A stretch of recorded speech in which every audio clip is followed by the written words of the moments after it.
Ya pas main ke rumah temen itu kok lihat hitam putih kok banyak sekali jenis hero kata saya. Akhirnya saya tanya cara keepingnya gimana.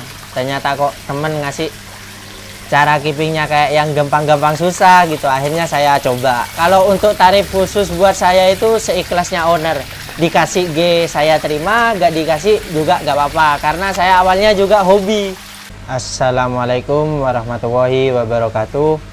Perkenalkan, nama saya Muhammad Nafil Rajabi, dan untuk farm dari koi saya namanya Sasa Koi Kalisa Jember.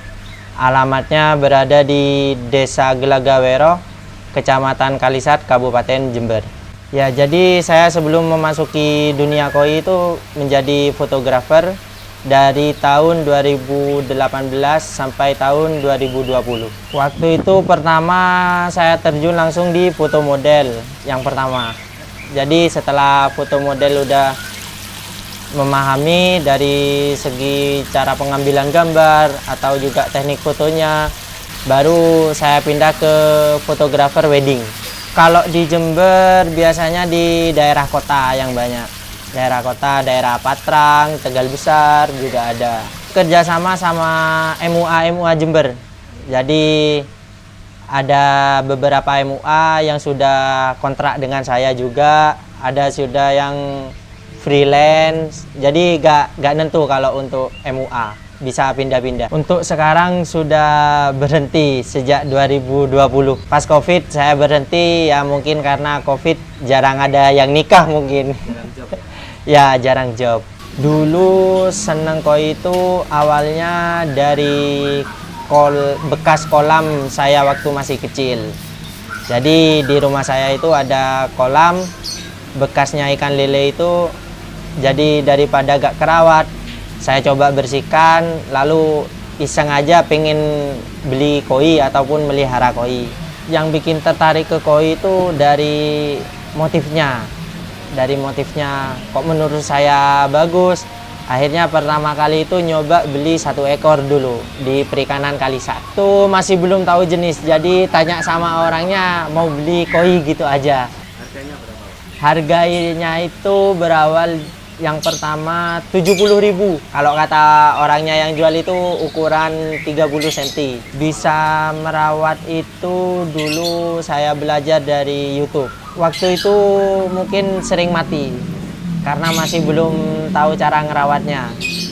Mungkin juga bisa dari filternya masih belum berjalan dengan maksimal lah. Kalau sekarang di sini untuk kolam beton ataupun kolam semen saya ada 2. Untuk kolam terpal juga ada 2. Terus untuk akuarium saya itu ada 5.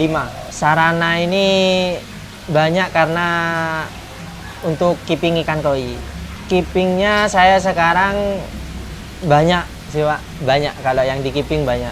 Dari jenis siro ada soa ginrin, siro ginrin, terus kohaku, terus sanke juga ada, ginmatsuba juga ada. Jadi hampir semua jenis koi lah yang saya keeping. Awalnya dulu keeping ikan koi itu cuma iseng gara-gara digojoloki temen. Waktu itu pertama kali temen itu bilang, coba keeping ikan koi, itu lebih enak. Akhirnya pertama kali nyoba itu saya keeping siro dari temen. Nah setelah berjalan 1 bulan, saya pikir kok enak juga keeping siro. Akhirnya saya dalami dan fokuskan untuk keeping siro pertama kali. Waktu itu pertama kali saya keeping itu size 8 cm. Dan itu warna hitamnya masih belum keluar. Biasanya kalau sekarang nyebutnya masih blondos. Ya pas main ke rumah temen itu kok lihat hitam putih kok banyak sekali jenis hero kata saya.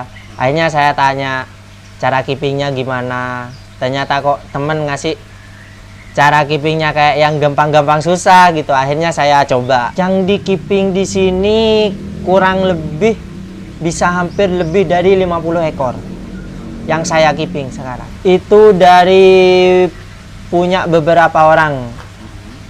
Yang pertama itu ada dari Sasa Koi Kalisat. Jadi pertama saya setelah pulang dari event Pasuruan itu, saya dipertemukan dengan owner pemilik Sasa Koi ini. Jadi beliau ingin turun ke kontes, cuma masih belum dapat orang yang bisa dipercaya untuk berangkat ke event dan memegang ikan keepingannya beliau. Akhirnya saya menyetujui itu dan saya usahakan gimana caranya owner dari Sasa Koi ini bisa bangga ke depannya dari hasil ikan yang di-keeping dari saya. Terus yang kedua ada Capital Koi Jakarta. Terus yang ketiga itu ada Pak Lukman daerah Tasikmalaya ada. Terus yang di Jember sendiri juga lumayan banyak. Dari omong ke omong, dari bicara ke bicara, anggapannya dari teman ke teman lah. Jadi waktu itu saya punya teman daerah Kuningan, daerah Jawa Barat. Terus dia tertarik dengan siro yang saya keeping, akhirnya saya kasih untuk dia keeping juga. Akhirnya teman saya yang Kuningan ini juga puas dengan ikan yang dari saya hasilnya. Akhirnya dia mesen beberapa kali ke saya. Sampai saya terkenalnya itu di daerah Kuningan terkenal dengan istilah Nafil Siro. Karena mungkin kebanyakan siro yang di keeping. Kalau keuntungan yang pertama kita kepuasan. Jadi ketika kita keeping milik orang itu dan juga hasilnya maksimal, anggapannya kita bisa bikin owner itu bangga dengan hasil keepingan dari saya gitu. Jadi owner ini bisa merasa puas ketika melihat ikannya dipegang saya bisa jadi bagus kualitasnya gitu. Tetap ngasih berupa uang itu untuk bantuan listrik sama buat beli pakan. Gak ada. Kalau untuk tarif khusus buat saya itu seikhlasnya owner. Dikasih G saya terima, gak dikasih juga gak apa-apa. Karena saya awalnya juga hobi. Dari awalnya, bukan untuk mencari keuntungan. Kalau kontes, ya mungkin lebih dari 10 kali sudah saya berangkat ke arena kontes. Cuma pertama kali saya terjun di kontes itu bulan Maret tahun 2022. Itu di Tulungagung. Saya berangkat sendiri pakai sepeda motor. Bawa ikannya owner itu, ikannya orang. Kebetulan saya bawa punyanya Mas Budi Lintang. Mas Budi Lintang, Lintang Koi Jember. Itu bawa 8 ekor. Dapat juara semua. Masih belum ada yang naik. Untuk mulai kelihatan hasilnya sejak akhir-akhir 2022, Pak. Iya, bisa naik champion, kadang besin ses gitu. Dari akhir 2022 yang mulai kelihatan hasilnya. Kalau kayak gitu yang pertama kita lihat dari karakter ikannya dulu. Terus yang kedua kualitas, yang ketiga tangan kipernya sendiri. Karena kan beda kiper, beda takaran soalnya, formulanya beda-beda. Kalau itu treatmentnya ganti-ganti, Pak. Kalau untuk warna kita biasanya menggunakan sinar matahari. Itu kalau untuk jenis siro kita menggunakan keeping di di dalam tempat akuarium. Maksudnya di dalam ruangan yang lebih dingin lah suhunya. Karena untuk meningkatkan kualitas hitamnya biar lebih cepat naik. Kalau untuk hikari kita pakai konsep jemur. Karena kita butuh sinar matahari buat meningkatkan hikarinya biar lebih tebal. Kalau treatment pakan tiap jenis ikan beda. Kalau untuk siro, karena kan kita siro kan tidak bisa dikasih pakan warna. Kalau terlalu banter biasanya takut bocor, merahnya takut keluar gitu.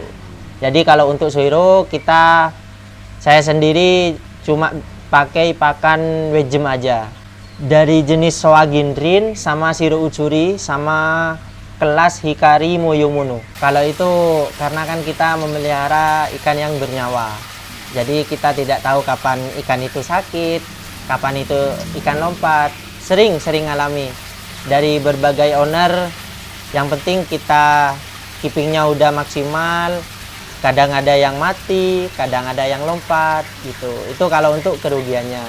Kalau kayak gitu, kalau kebetulan kita punya owner yang bisa nerima dengan kondisi cara keeping koi, itu bisa nerima, Pak. Kadang ada juga yang nggak terima. Ya minta ganti rugi atau minta ganti ikan lain gitu. Ya tapi saya sebagai keeping ya tetap saya kasih. karena saya menjaga kepuasan dari owner. Ya kalau untungnya kita bisa meningkatkan harga ikan ketika dijual, jadi bisa lebih mahal. Itu dulu siru ucuri, Pak. Saya itu belinya milik saya pribadi itu. Itu saya belinya awal mulai itu 25.000. Pertama masih blondos, cuma udah setengah jadi. Akhirnya saya keeping di sini, saya keeping. Ternyata diambil orang Kuningan. Itu diambil harga 1,5 juta, masih belum turun ke arena. Ternyata setelah dipegang sama orang Kuningan, akhirnya ikan itu bisa naik champion. Ya percaya diri bahwa kualitas keepingan siru dari saya ini bisa maksimal hasilnya ketika turun di arena. Harapan saya ke depannya, kalau pribadi saya sendiri, saya ingin berusaha meningkatkan ikan koi di daerah Jember, terutama di daerah Kalisat. Jadi biar pemikiran orang itu ikan dari Kalisat ini biar bisa ngangkat juga, meskipun dari desa. Itu biar dilihat dari berbagai kota. Kalau saya untuk mencapai semua tujuan itu, saya main di kualitas ikan. Jadi meskipun saya beli ikan murah, meskipun belum jadi, saya maksimalkan untuk dia bisa, hasilnya bisa maksimal.